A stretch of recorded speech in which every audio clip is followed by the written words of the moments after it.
Hello and welcome to my presentation about my game called Catch and Release. Catch and Release will be presented by me, Maxwell Gonzalez, and Leapfrog is the company that created the game. This game is where math and the fun of fishing are combined to make a fun interactive game for kids. Catch and Release works by players who are able to play the game are going to be presented a pond, and they are going to use their reel, so their fishing line, to catch fish, quote unquote, answers to a problem that's presented at the top of their screen. The way this works is when the player goes to catch the fish, if it is the right fish, they will automatically be able to reel in the answer. And if it is the wrong fish, they will reel in the answer and the fish will be thrown back into the water and the game will say try again and mark them with a strike. These strikes are just here to help players who are trying to just guess the answers, and what this feature is here to stop that by giving, if they get the question wrong 3 times in the same round, or like 3 different questions wrong in the same round, they will be presented with an example problem, which will feature a way to help the player figure out what they're doing wrong. Overall, this concept is here just to help players not cheat with the game. Okay, the next part is the genre. So the genre is like a trivia game because it is that the player is making a selection and hoping that their selection is correct. So they're being asked a question, the player is answering the question. The platform will be Leapfrog's platform. The game will be presented on Leapfrog's autonomy and Leapfrog utility programs.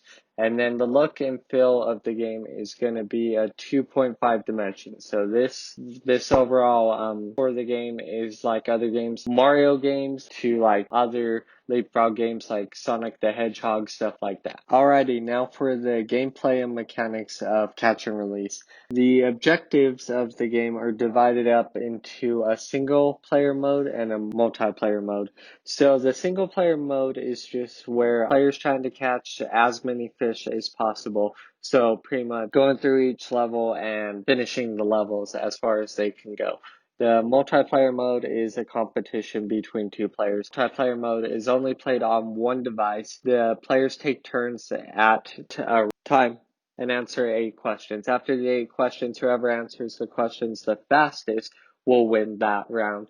And the players will play 3 rounds, and whoever gets 2 out of 3 of the rounds wins the game. So now the rules for single player mode is pretty much where the player can only catch 1 fish at a time. If they select the right fish, they will put that in their inventory box. If not, they will get a strike and a try again signal. If they get the 3 strikes, then they will have to do an example problem. And then for the rules for multiplayer mode, each player will take a turn 1 round. So 1 player will go first, the next player will go second, and then the winner of that round will be declared. The rounds are timed and there will be no penalty getting the questions wrong and having to do the example problems, because if a player does run into that, then the player will have to go through that and would lose time. So these rules are not implemented on the multiplayer mode as on the single player mode. Game options and user interface.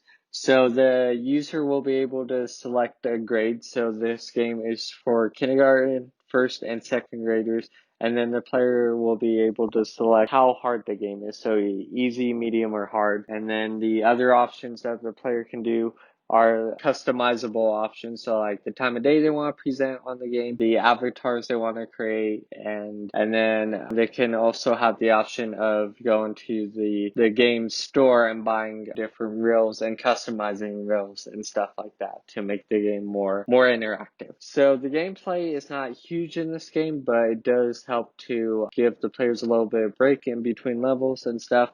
So the game story will show like their character in the game, and they'll show them like walking up to the pond, or like scenes of them going up to the pond, them sitting at the pond and stuff like that. Even though the story is not that big of a player for the game, it still helps to give the players a break, and it still sets the setting for the player to get ready to play the game. And then the way the player plays the game is by selecting the right fish by answering the question. So the fish represents the answer to the math question that is presented on their screen. Alright, now the second part of gameplay and mechanics is that core mechanics of the game and the balance of the game. So to keep the game balanced, the game does have power-ups, but these power-ups can only be 3 in your possession at a time, and then only one of them can be used at a time in a level. Okay, the way to keep these balanced is that the power-ups will be guessed. So when you go to use a power-up, you select where the power-up is in your inventory, and then like a wheel will come up. And then this wheel will spin around and it will select one of the power-ups that you have or it will select a power-up that the game offers. So like it can slow time, the timer, it can make your reel speed, so the way you throw your reel out into the water faster. For different levels, there are 12 different layouts for the game, so it can make the game fresh. And then the levels do not have like an overall end boss, it's just that the player keep doing what they're doing by answering the 8 questions and then moving on to the next level, and then the questions just get harder as it goes. For cheat codes and Easter eggs, there will be no shortcuts or cheat codes, because if a player does skip a part, or if they did skip a part in this game, they would become lost, because it's basically like in school, if you do skip a part in your class, those elements do stack upon each other, and they basically lead into you need to know one thing to go into the next thing to go into the next thing. Alright, now the next part of the presentation is the story, the setting, and the characters for Catch and Release. So the story, as I said before, the main story is that it's trying to explain that the character is visiting all these different ponds and stuff. So it's fill in the space of why the scene of a level has changed, basically. So then the player doesn't feel overwhelmed that the scene has changed and they don't know why it changed. And then the overall narrative and story is that the player is trying to catch as many fish as they can as they go through these levels. The character development is that the player can create their own characters, so it can affect race, eye color, hair length, the name of their character, and the clothing that their character is wearing. This is just helpful to make the game more immersive, so that the player feels like they have more options that they can choose, and the game just isn't given to them, basically. So the characters are this way just because. Alright, and then the overall world of Catch and Release is represented by fishing ponds, and that the player can affect the time of day that they're fishing and the overall scenery. The season will be kept at summer just because it's the most, like, kind of logical. Like, that's when fishing is done the most. Now for the societal issues of Catch and Release. So Catch and Release is good because it will help children feel more comfortable with the type of math problems that they will see in school. So the game helps bring the school setting, or like the school problems, into home life, so then they get extra practice at knowing how to do the problems, and they can do it better in the classroom.